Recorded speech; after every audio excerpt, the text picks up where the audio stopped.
Hello, welcome back to my YouTube channel. My name is Nadia. I'm a Vedic Astrologer and Psychic Medium. So today we are going to talk about the energy update between 30th of July until 6th of August. As usual, I will divide my explanation into several parts, and the timestamp will be in the description box along with my personal details if you're interested to book a personal reading with me. Well, this week I think can be quite chaotic because many things going on. I mean, in one shot, I would say. So the one thing we can see here that Venus is going to be in Gandanta.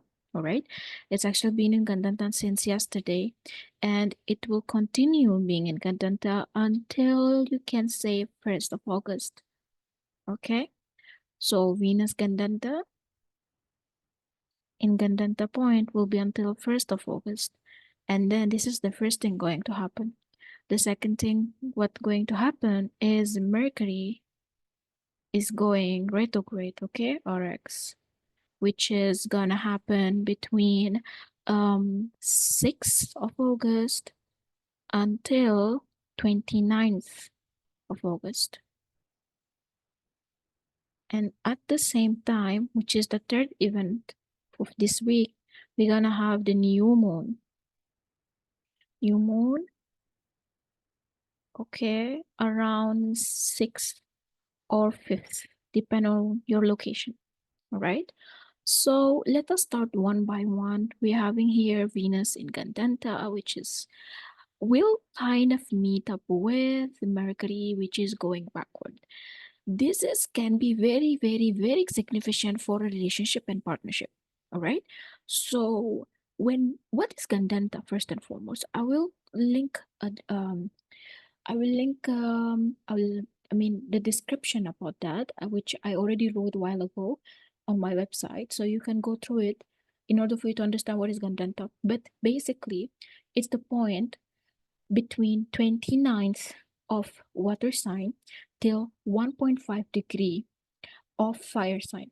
So in that particular section, okay, um, whatever planet sits there somehow will feel lost, disoriented, and maybe does not know or cannot show a full dignity and a full potential, because there is a strong transition between water and fire, right? If we have a fire, I pour water, the fire will be gone, correct? And then sometimes also we cannot really doom a water or release a water because of the fire, if that makes sense. Sometimes fire can be stronger than water, correct? So the planet here can feel a bit confused and unable to manifest a full potential and power. That's mean the dignity of that planet become very weak. Okay, of course the interpretation of that, it will be different if we are reading it from the perspective of natal chart. All right, it will have another parameter, but definitely one point that we're going to share on is that particular planet can be significantly weak until certain age. Now, because we're talking about Gochar or the transit, weakness, it will be there. Okay, when Venus becoming weak, it usually will disrupt the finance economy of the worldwide relationship and partnership. That means there must be some trigger. In the sense, let's say for example, in last period, okay, everything was absolutely great in your relationship. Everything is fine, everything is okay, going smoothly because of whatever going on here, because of Venus, right? And Mercury going to backward and meet Venus while moving backward, right? There can be some disruption in communication, disruption is in understanding. Maybe I will have suddenly now realize that I have different point than him, I have different view than him. Okay. Meanwhile, if let's say your relationship is already a bit chaotic, okay, chaotic or just very doom, or just like zigzag and stuff like that, maybe because of Mercury retrograde moving backward towards Venus, it will fix the situation to become much more better. Communication will be open, confession will be there. Maybe X gonna come back because of whatever past life karma or I don't know, baggage there that is not fulfilled yet, is not closed yet. It will start to open up during this time. Okay, but at the same time also there can be some baggages, some relationship and partnership may go through significant breakup during this period because of the Mercury Venus will be meeting. Okay, so Mercury retrograde, what does that mean? So now we're getting into the second point here. So we're going to have actually Mercury retrograde start the whole month of August, you can consider. Okay, when Mercury going retrograde, RX, it usually shows that the planet will start to look backward of where it impact or being at, which means the sign of Cancer. I want you to observe what exactly happened in the last 20 to 25 days ago. Is there any misunderstanding, miscommunication happen? Is there anyone somehow significantly came back? Or you approached someone and then the communication or the conversation, it left as it is without any conclusion or any closure. Yeah. So because Mercury is retrograding, it will visit back that particular theme. Okay, again, because it's meeting Venus, that's mean people will have an urgency to pour out their heart, to talk about it, to speak about it. Venus here in Gandanta, and then in meanwhile also meeting Mercury, it can show an energy of being very impulsive. Very impulsive in our communication, intellect, very impulsive in our expression, which can be quite intimidated sometimes. And note, we are going to have the Gandanta here of Leo is ruled by Ketu, and Ketu is already sitting in Virgo. So that's mean there is suppressed negative emotion. Okay, mainly negative emotion, or we need to wrap up something, or we need to get into closure of something, or we need to fulfill something. It's been there in our head because it's Virgo. That's mean there is an element of practicality despite of emotion gonna be high wire.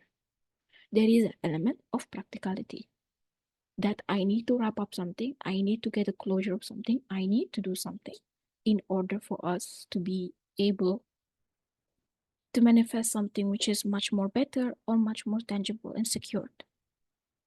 Okay, so and after all of that which is going on, this is the whole thing. Okay, and significantly, or I mean, I don't know if it's coincident or not, all of this drama of Mercury and Venus is coincide with the new moon. Okay, it's coincide with the new moon. So new moon is always shows that there is, just give me 1 second, let me just adjust this one. Okay, let me just show you guys here. It will be, let's say 6. Let's say 6th of August.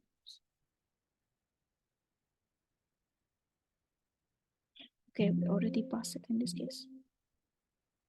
Give me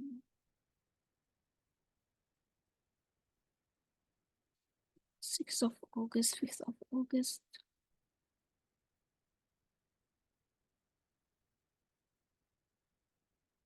Okay.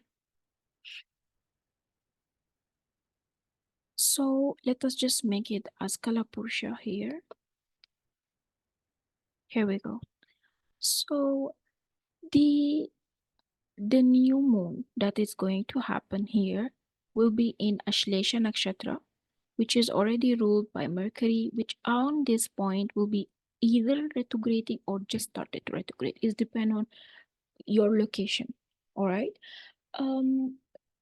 It can indicate as a new cycle or as a new beginning for Mercury and Venus energy. So again, the theme that I just spoke about, it will start to let us jump into a new direction. Let us jump into a new dimension. Okay, let's say for example, there is some discussion, something that we need to clear up, something that we need to kind of create better foundation for it because of this new moon. So whatever that action and decision that you're going to take in the next 1 week from now, it will be tangible, and perhaps it's going to set a new cycle in your life that it may impact you most probably for next or for another 1 year. Okay, until we come back again to the same new moon in the same point. Okay, of course, I will talk more about the new moon, which is going on in Cancer, most probably by next weekend, right? But this coming 1 week, it can be quite critical, very sensitive. Do not disruptly talking if you don't feel like to talk. You don't force yourself to do something if you don't feel like to do. Okay, even when you are angry, upset, try to calm down yourself, right? Because impulsiveness here may end up of you or the person that you are conveying to taking different direction, right? This is kind of literally a new cycle opening up. Okay, so thank you so much for your time. Thank you for listening. Wishing you to have a wonderful and beautiful week. Stay good and be good, and see you soon. Bye.